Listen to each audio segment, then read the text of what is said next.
Slick back. No, no, slick back. That's what I said. Slick back. No, nigga, I'm a pimp named Slick back. Pimp named Slick back. Pimp named Slick back. Nigga, are you deaf? I'm a pimp named Slick. Assalamualaikum warahmatullahi wabarakatuh. Halo semuanya, perkenalkan kami dari kelompok 5 yang beranggotakan saya sendiri yaitu Fitriani Delmunte dan dua rekan saya yaitu Lutfia Sabrina dan Putri Nurhayati. Di sini kami akan membahas materi akuntansi tentang akuntansi pembiayaan murabaha. Langsung saja materi yang pertama akan dijelaskan oleh rekan saya Putri Nurhayati. Baik, yang pertama kita akan membahas mengenai pengertian akuntansi murabaha.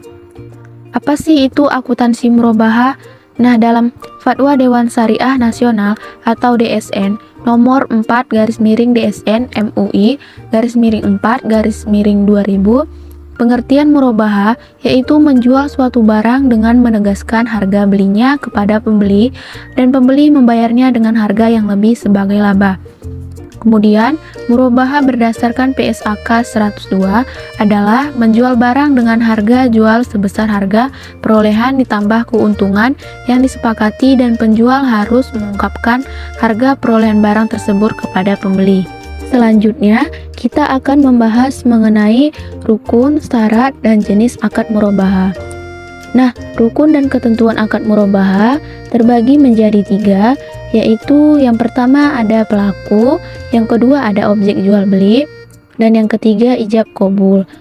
Kemudian, syarat akad murabaha terbagi menjadi 3, yaitu yang pertama ada syarat orang yang berakal, yang kedua ada syarat yang berkaitan dengan ijab qabul, dan yang ketiga syarat barang yang dijual belikan. Lalu, ada 2 jenis akad murabaha, yaitu yang pertama ada murabaha dengan pesanan. Dalam murabaha jenis ini, penjual melakukan pembelian barang setelah ada pesanan dari pembeli. Dan yang kedua, murabaha tanpa pesanan yang tentu saja bersifat tidak mengikat. Selanjutnya kita akan membahas mengenai ketentuan syar'i dan pengawasan syariah dalam transaksi murabaha.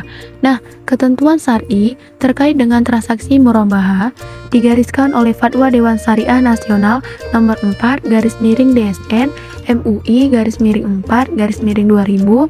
Fatwa tersebut membahas tentang ketentuan umum murabaha dalam bank syariah, ketentuan murabaha kepada nasabah, jaminan, utang dalam murabaha, penundaan pembayaran, dan kondisi bangkrut pada nasabah murabaha.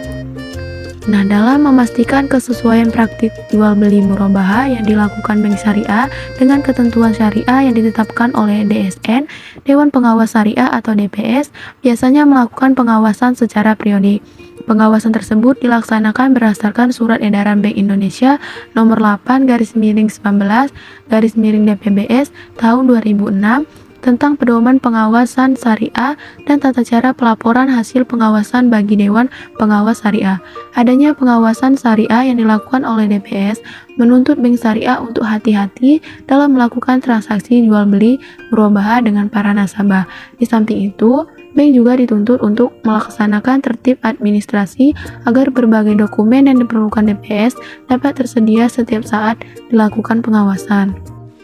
Dan untuk materi selanjutnya yaitu alur transaksi murabaha.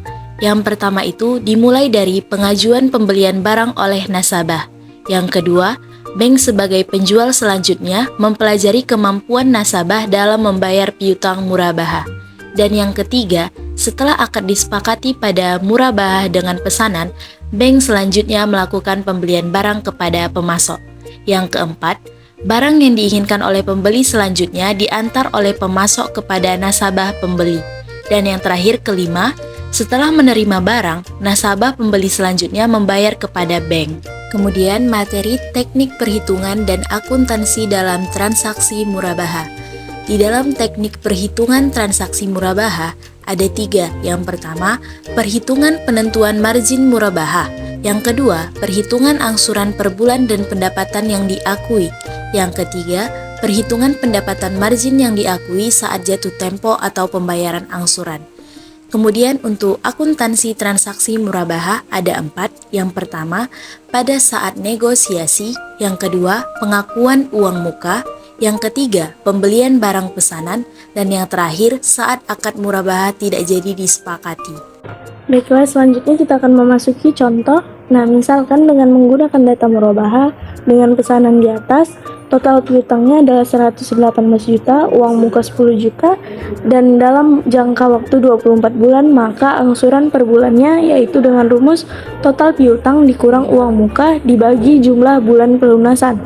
Maka 118 juta dikurang 10 juta dibagi 24 bulan, hasilnya adalah 4.500.000. Selanjutnya itu contoh kasus akuntansi transaksi murabahah.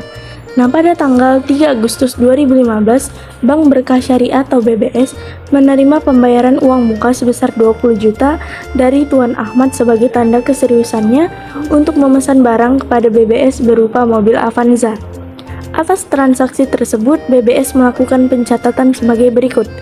Nah, di tanggal 3 Agustus 2005, dalam rekening kas atau rekening atas nama Ahmad dalam debit 20 juta, kemudian dalam rekening hutang uang muka murabahah dalam kredit 20 juta. Selanjutnya, tanggal 10 Agustus 2015, BBS menyerahkan barang pesanan kepada Tuan Ahmad.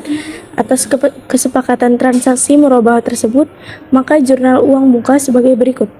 Nah, di tanggal 10 Agustus 2005, rekeningnya bernama hutang uang muka di dalam debit 20 juta. Kemudian, dalam rekening kas atau rekening atas nama Ahmad terdapat dalam kredit 20 juta. Terima kasih.